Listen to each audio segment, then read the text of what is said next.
Welcome to the Business Buyer Diaries. My name is Nathan Platter. I'm a full-time employee, and I bought a business.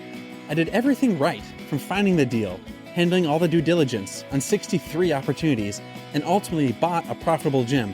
And boy, was I in for a big surprise as a new owner. I chronicled everything in real time, including the biggest wins to the stressful nights at 2 a.m. I'm sharing my journey without sugarcoating anything, so you don't make the same mistakes that I did. Here's today's episode. So I don't know. I think I've talked about this already. I probably just broken wheel. But one of my biggest draws for wanting to buy a business is I'm tired of getting fired. I wasn't fired today. I was not fired today. Okay. Over my 11, how long have I been working? When I started work, well, I don't know if you guys do this. I worked full time while going to school full time when I got my bachelor's. I actually wanted to own a hedge fund back in the day. I said back in the day because it's not a huge aspiration anymore. But in college, my nickname was VC. I met my wife right after high school or summer at summer camp actually, and I wanted to go to a school out in Michigan, a private small school in Michigan. And after meeting my wife, my eyes were open. I wanted to completely change my life post high school. So I still knew I wanted to marry her to do within 10 days.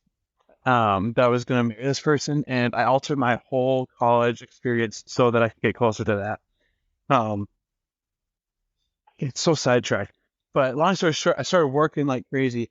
Landed an internship, worked full time. Well, no, I started working at a car dealership, and then took community college classes, nights and weekends. And I worked full time. I think I was making $10 an hour, $12 an hour at a car dealership, which at the time was amazing money. It was $10 because PetSmart was offered me $9.75, and I said no.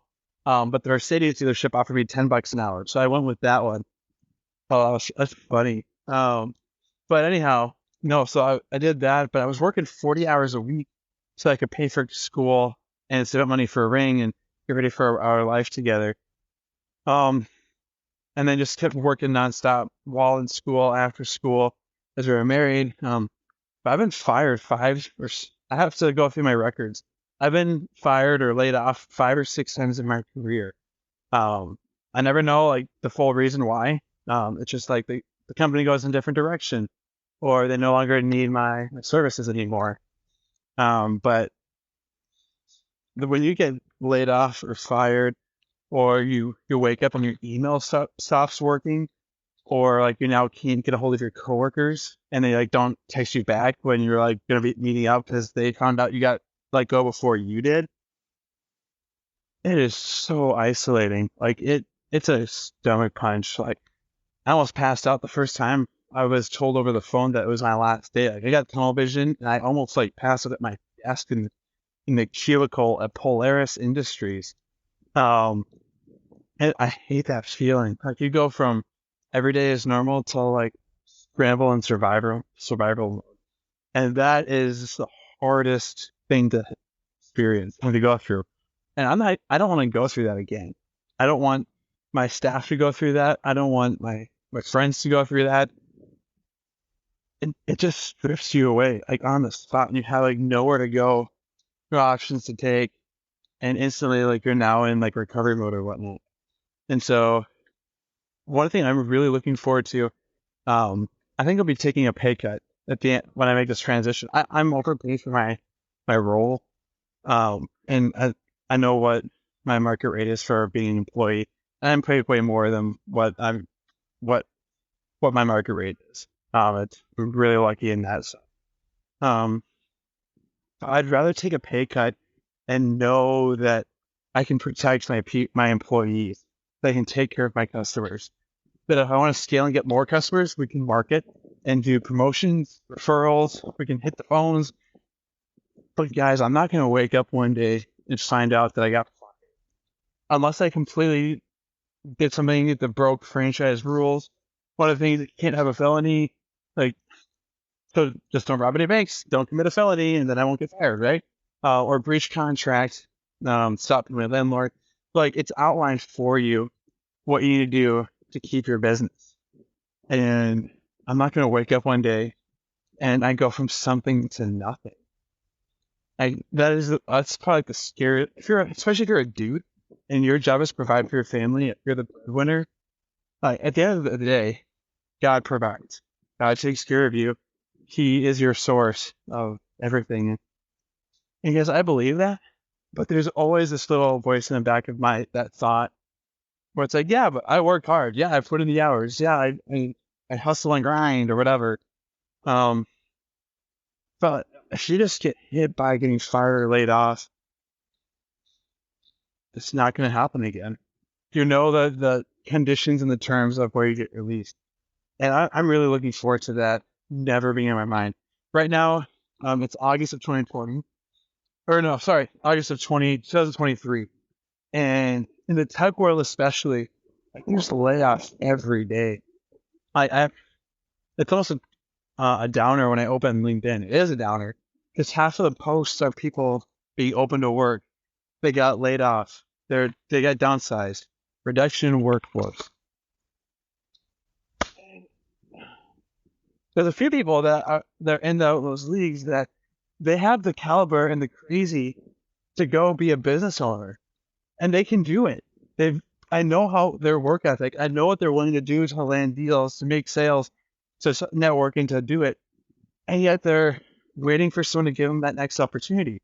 Now, not everyone should be a business owner. Not everyone should make that leap. I'm not saying it's for everyone. I don't even know if it's for me yet. In all honesty, I don't know. I haven't found out yet if it's for me. I think it is. But you don't know until you have been there. But for folks that are like applying 1,100 applications, 900 rejection emails, you may get to the last round of an interview, but they give the role to somebody else, or the company's not growing, so they're not hiring anymore. Eventually, you've got to take a chance on yourself, and that's such a cliche thing for me to say, but at some point or other, you got to do something a little bit nuts to go out there. I don't think it's actually a bad idea, but if you're desperate for work and you're willing to do something kind of crazy, go sell cars. Go door knocking for pest control. Sell roof construction jobs. Go down to, if there's been a natural, let me pause it here for a quick sec. At one point in my life where I was desperate, I had several jobs lined up. They all fell through. I hadn't finished college yet. Guys, I was desperate. I asked a friend to refer me, and I got a job as a server at Olive Garden. I had zero restaurant experience, and I was a server at Olive Garden. I was a geek with Microsoft Excel skills, and I got a job at Olive Garden because I was desperate. You do what you have to do. And nowadays, if I was desperate, I would go sell cars. There are folks that are crushing it, working every Saturday, Monday through Friday, that are just killing it, selling. And if you know how to meet people, establish a vision, go do the hard work that other people won't do, you can provide for your family. I started getting sidetracked on work ethic. But I'm looking forward to not having the rug pulled out from under me again. Hasn't happened to me in a little while. I'm looking forward to it not happening to me again. And for folks that are just tired of getting fired, like, let's get you out of that scared, anxious mindset. Be a big fish in your little pond. Own the pond. Don't be a big fish in the giant ocean trying to get swallowed up by some whale or get whacked by somebody else who wanted to reduce your workforce. Work for yourself. Consider it. This has been another episode of the Business Buyer Diaries. Subscribe so you don't miss the next episode. I hope you're realizing that business ownership is no cakewalk. Check the podcast notes for a link to the DIY due diligence program, the complete list of show sponsors, and for media inquiries. Music written and composed by Wes Schrock. I'm your host, Nathan Platter. Join me again on the next one.